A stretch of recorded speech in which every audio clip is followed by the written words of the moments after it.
Hello everybody, it's Richie with a Vinyl Finds video. I want to thank everybody that watched the Prague video.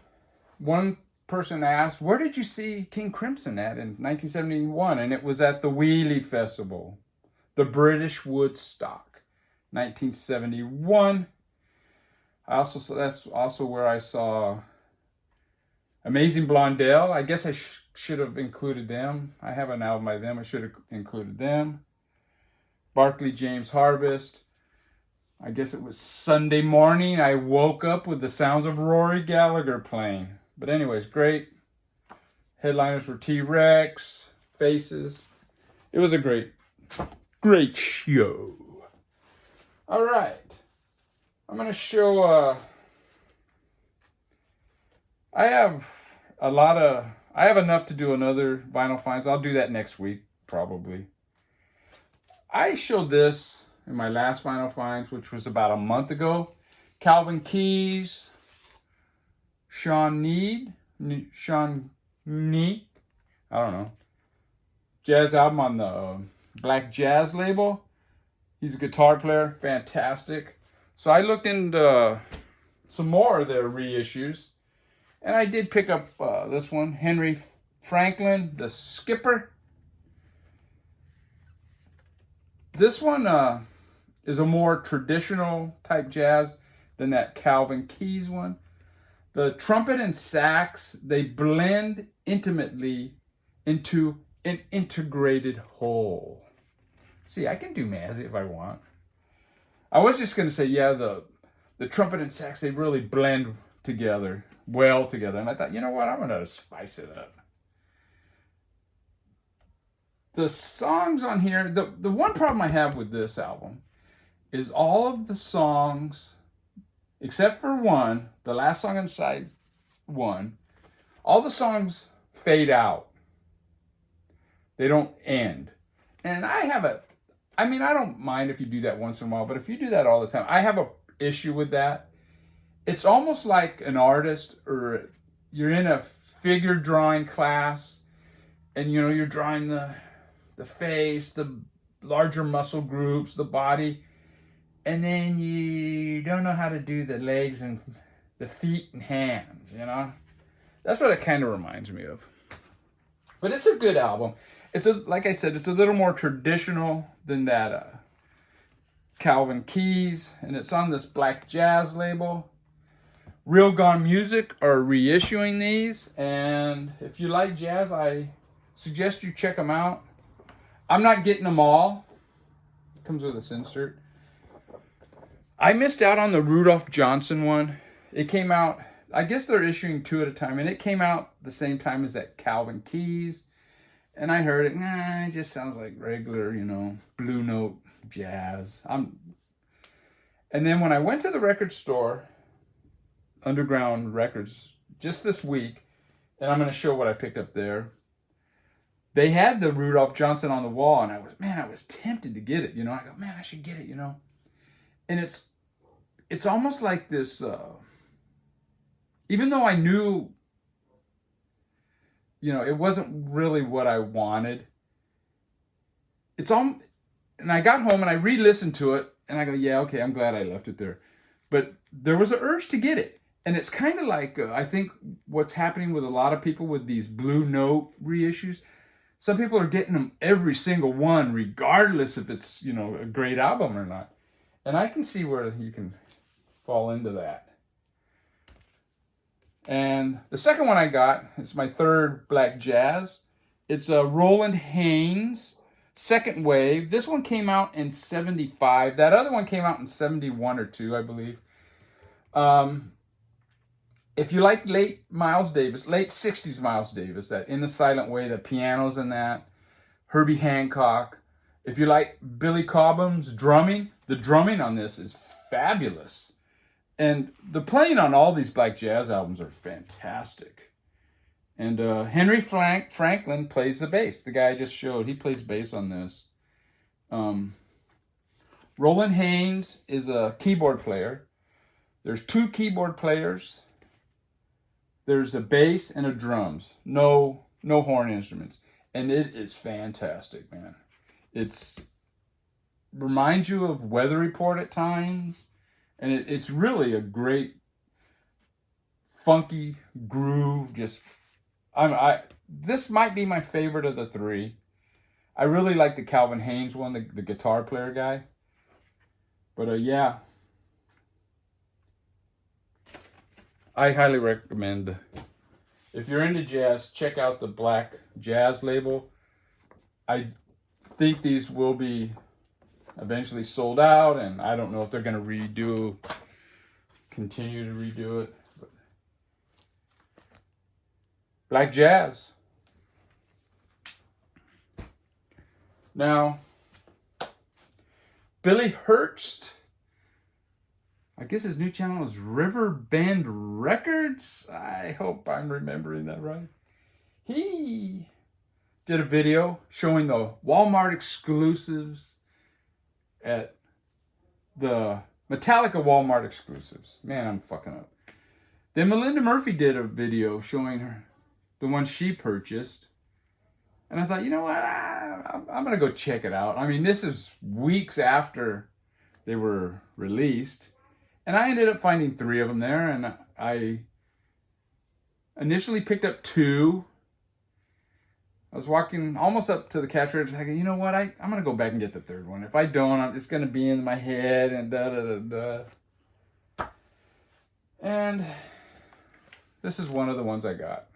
Now, I wrote some notes for this on the individual songs. Because I don't really... I mean, I do like Metallica. Well, I guess I should say they released their first 5 albums and then their last album are all reissued. They all sound fine to me. This is actually the first time I've ever actually heard this album. I mean, I know the song on the radio, but I never really bought this album. I have I have the other ones that came out, the 3 that came out before this, and I have the black one on CD. But I had never really bought this one. And I've heard, the bass is kind of dialed down, and I must say it does sound kind of weird. It's kind of trebly. The lack of the bass has been discussed, but also the drums. They sound kind of thin to me. The snare drum is so loud. I mean, I don't know if it's the drums really, that they sound so weird. It's that they're so far up in the mix. It's really weird. Now, it opens with Blackened, and it's really a good opener. And then you got Injustice for All. The beginning made me think I should have added this album to my prog video. See, while I was listening, I wrote a few notes on some of the songs.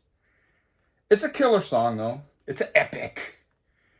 Eye of the Beholder, I guess, is the next one. I can't read my own writing. It has lots of changes within the song. The rhythm guitar on it is great. It has a guitar solo, but I'm not really big into the noodling. But yeah, the rhythm guitar on that song is fantastic.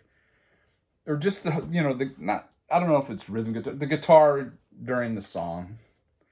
The song that I'm familiar with, another epic song. And that's kind of my issue with this. Every fucking song is an epic, Plus the mixing of it, I don't know. It's kind of weird sounding, and I don't know if I'm going to really listen to it. And it came with this insert.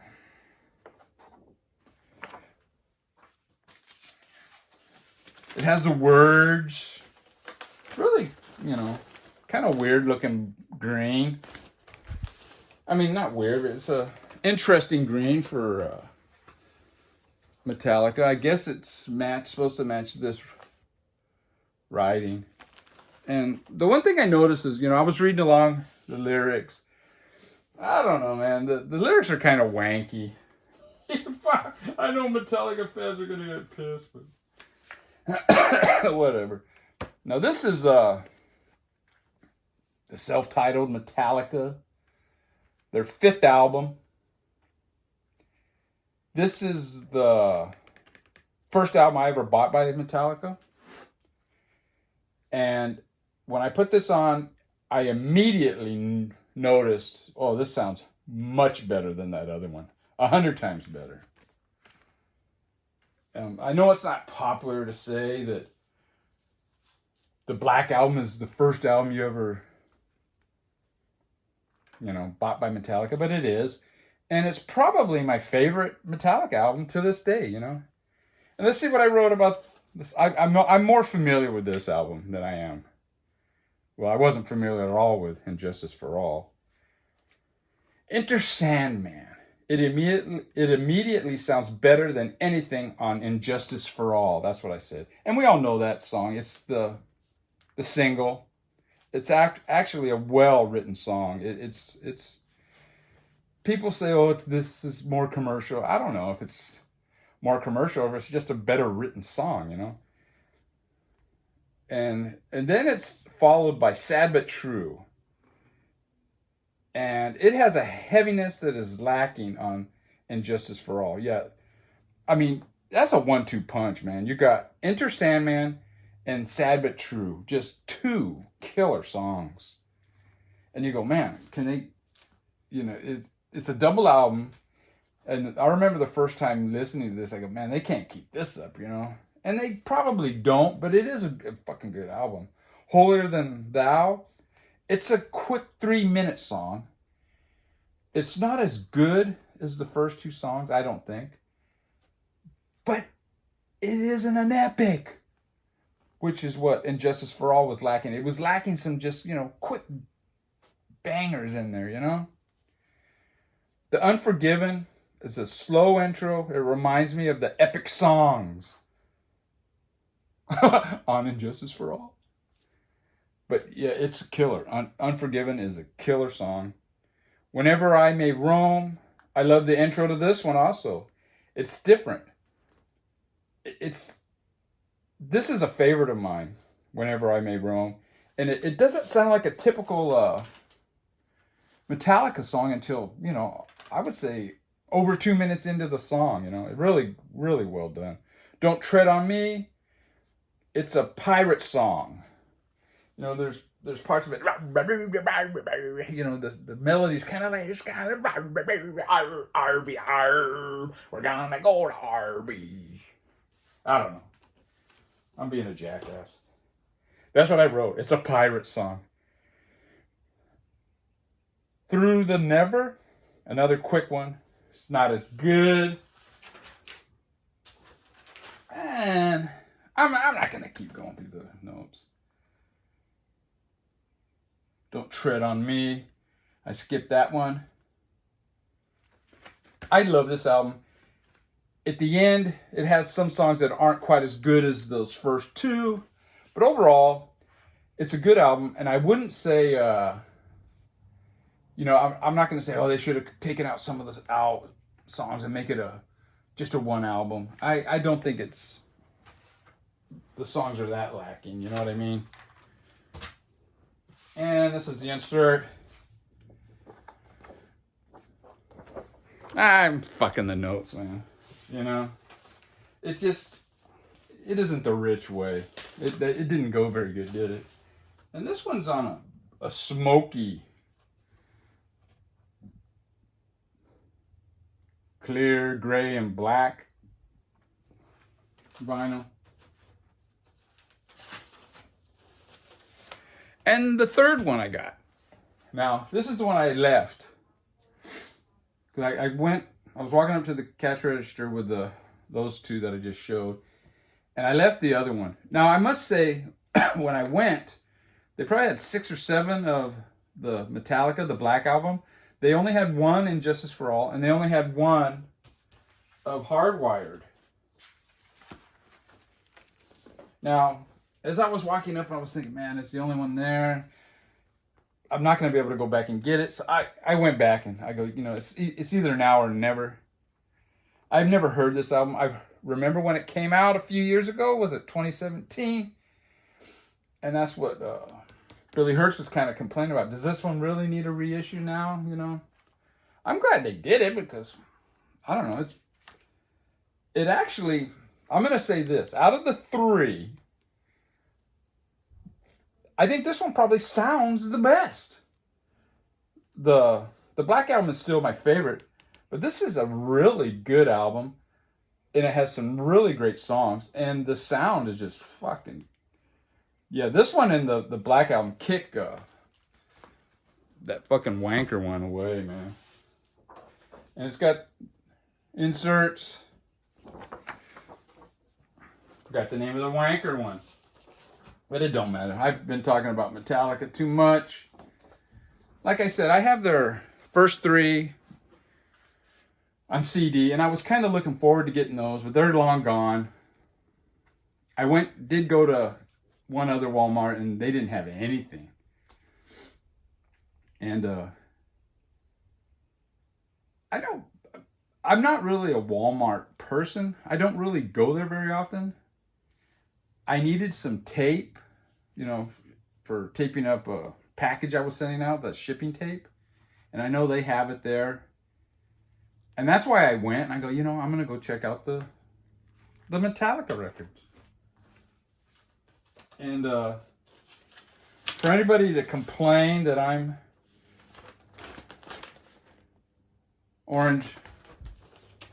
complain that I'm killing the record stores, that I'm not.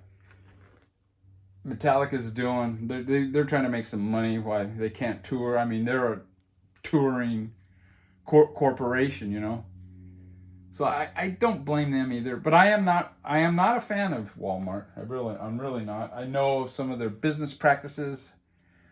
They're kind of shady. And I had an aunt that had a business in California, in Thousand Oaks, and she would sell different products, and Walmart told this company, if you continue to let her sell your products, we won't let you sell them in our store. So, I mean, that's the kind of shit. Now, the next ones, well, I get notices from Sorry State Records either once or every other week.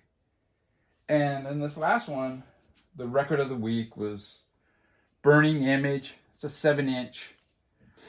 And it goes, it's a Bakersfield, California death metal band. Or no, not death band, a goth band.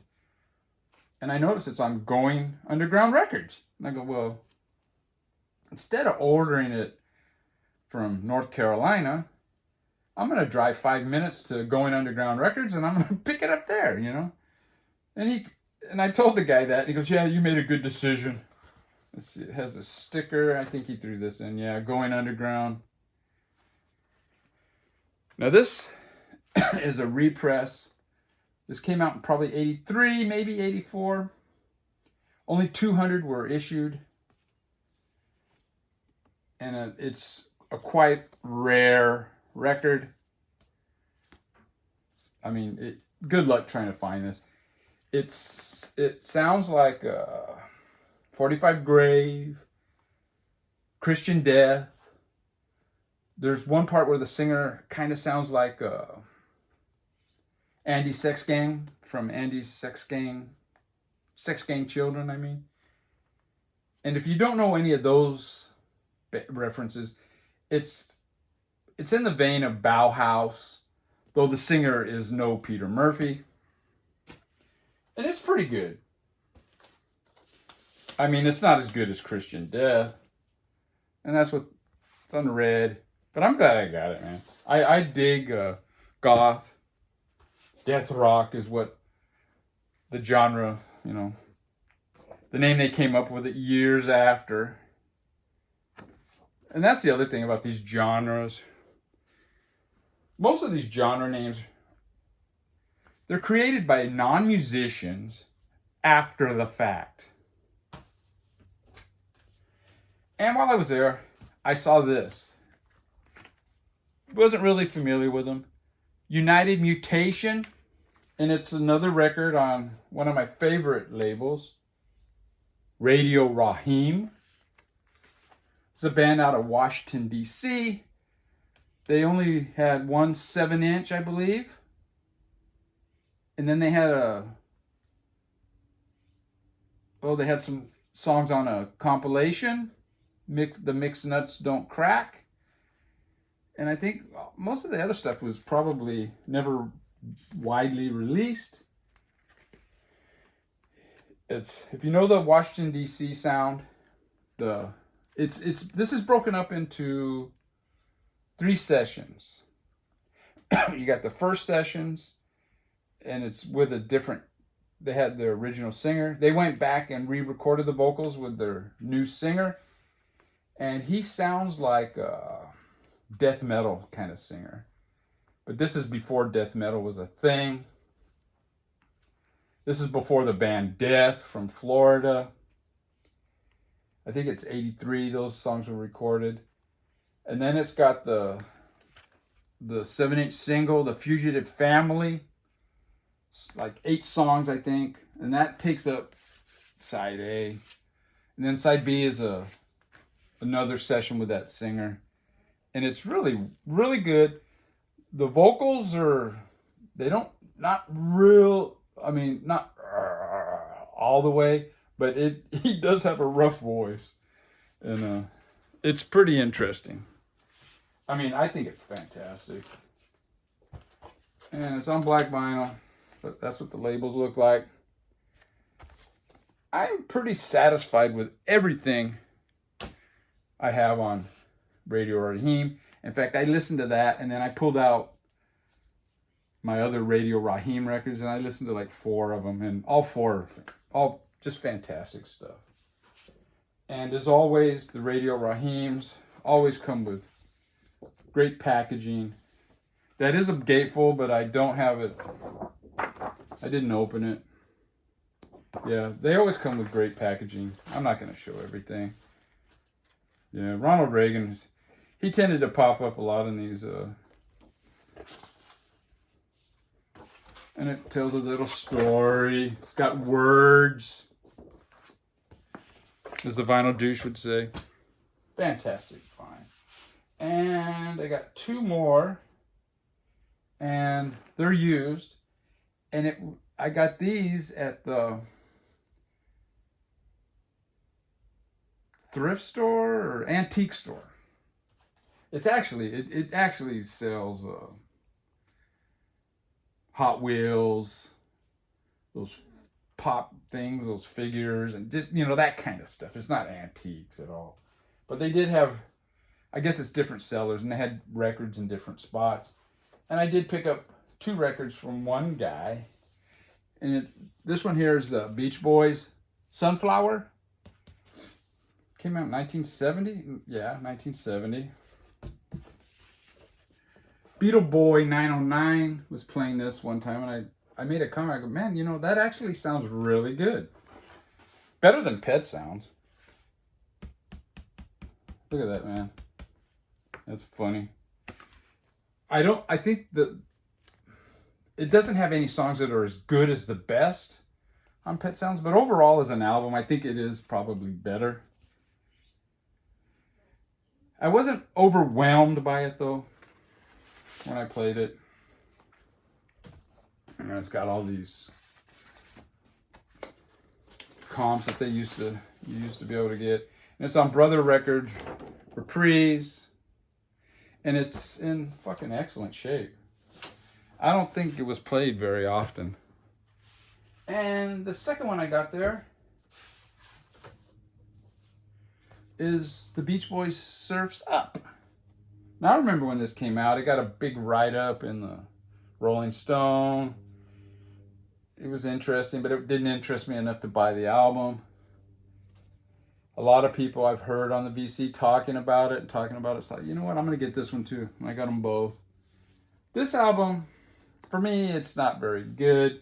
I mean, it's okay, but it's not some masterpiece that some people make it out to be. It's got some good songs. It's got some wankers, and a lot of it's just redoing stuff that they, done before. There's some, even an old rock and roll-y song. And what's weird is my favorite song on side 1 is Disney Girls. And I know that song from the Art Garfunkel solo album. And yeah, that's a good song, and it's kind of weird. It's my favorite on the album.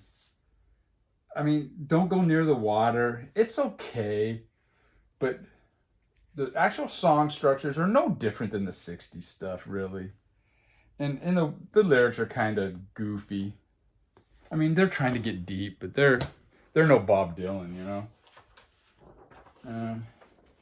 Comes with this insert.